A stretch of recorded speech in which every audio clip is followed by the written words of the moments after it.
Hey everyone, Michael Turner, your Rebuild Task Force Chair, and I'm on the back deck. Well, where the back deck is going to be, where the back deck used to be, and we've got some shots of what the deck looked like kind of right after the flood, and how nice and wavy and everything it was after all this water came rushing out of the doors.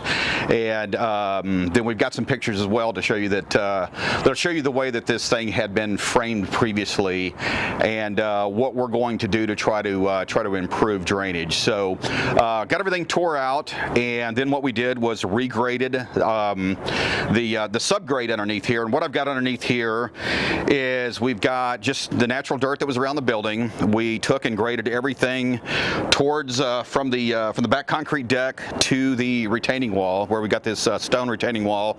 It's about 8 to 10 feet tall across the back side right here. So slope, natural grade, because gravity is your friend. Anytime you can use gravity, you're doing a good thing. So slope the grade, then we put down some 6 mil poly, so heavy type black plastic that you'll see them use whenever they're putting a foundation down after they kind of grade the pads out. They put that down before they do the cables in concrete. So we use that here, and then we put about 4 inches of crushed rock. This rock was here previously, so we were able to recycle and reuse that. And what that does is protects the poly underneath here, so that no direct sun or anything like that gets to it, and keeps that poly from breaking down. And so what we'll end up with here is that water will drain down, through this rock, through the deck, because the deck is got about 1/8 inch gaps in between those boards, drain down through those boards, hit this gravel, go down through the gravel, and then just sheet drain right over the edge of the wall, which we're using gravity. Just can't beat that as far as natural drainage. Should give us a good 20-30 years of good useful light out here at this deck. Now, another thing also we're doing, there were a few drains that came off this roof right here that were run underground and then pop back up out the wall right here.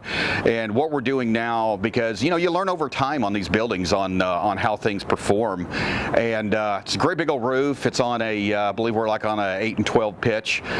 Tons of water up there. The gutters that we had on the building before were a little bit undersized and really couldn't handle some of the heavy rain. So we're going back with a much larger 6-inch gutter and then a 4-inch downspout where we had 3 inches before.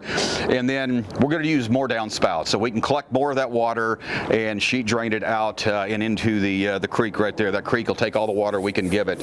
And we're using these columns along the back side of the building right here to run downspouts to. And then you'll see we've got this pipe ran, these 4-inch pipes that'll be underground underneath the deck. We'll tie those downspouts in, take that water out, sheet drain it, and should end up with a deck that'll last us many more years. So thank you very much for joining me. Have a great day.